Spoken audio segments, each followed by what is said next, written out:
when we did Profiles in Courage, which I did the first Profiles in Courage after Kennedy's death. NBC decided to do this the year immediately, months after November, what was it, 63, when he was killed. And Bob Sadek, who's a wonderful producer, came to me and asked me if I would do this for scale, because they were getting scripts, actors, and directors for scale to do this hugely attractive property. So I did. I think 5 or 6 Profiles in Courage, and there were such wonderful scripts. So I did. I did 5, and but the marvelous thing was that NBC had us do about, I'd say about half a dozen, and they had no contract with the Kennedy family. Kennedy family was very sensitive. That's Jackie and Ted and Bobby Kennedy, about any exploitation of Jack Kennedy. And they said, go ahead and do them. We'll reserve judgment. We'll see what your first shows are like, and if we approve, we'll approve that they go on the air. So NBC took this challenge of producing for as low a budget as they could get several shows, and then waiting for the word as to whether they could put them on or not. If the Kennedy family said no, they couldn't do it. And they took that chance. And then I was assigned to take the 4 shows to, was it Washington? Yeah, Washington.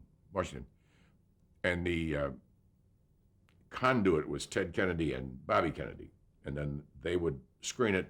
And then the ultimate choice was Rose and Jackie, who would be the final verdict. And so we waited and sweated, for a week or so, and finally got the answer back that they were very, very pleased. And at any time I was in Washington, because I'd done, I think, 3 out of the 4 of this first Profiles in Courage. So I was invited to call in Washington when I got there. So the following year, I took my family back on just a family trip, and I managed to root our way through Washington, and I called the Attorney General's office, Bobby Kennedy, to see if he would honor the family thing that Ted Kennedy had also offered. And I left a message, and he was a very busy man. They said he was filled with obligations, and he had television people there.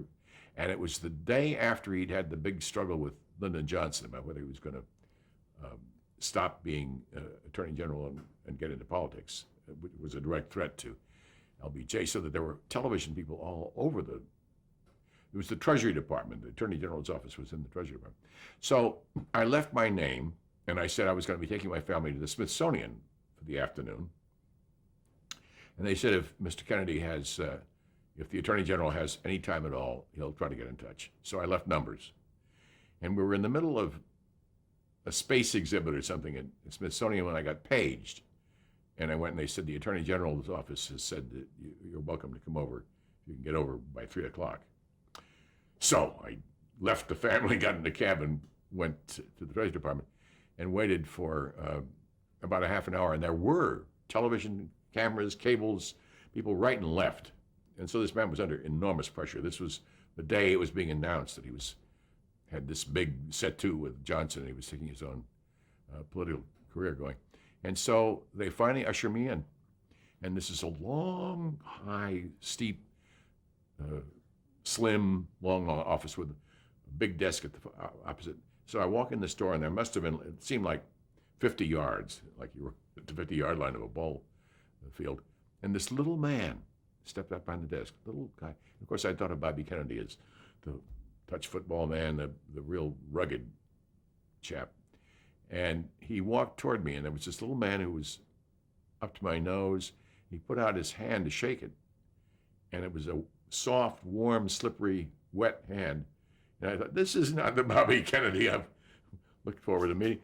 But he was so gracious, and we sat down, and he gave me about 20 minutes, and then they let him know that there were more television, some news show he was doing that night. And he very nicely begged off and said he'd have to go and do other things. But so, and then I got a very nice letter from Ted Kennedy about it all. Never got anything from Rose or Jackie, but so I have nice keepsakes from Bobby and Ted.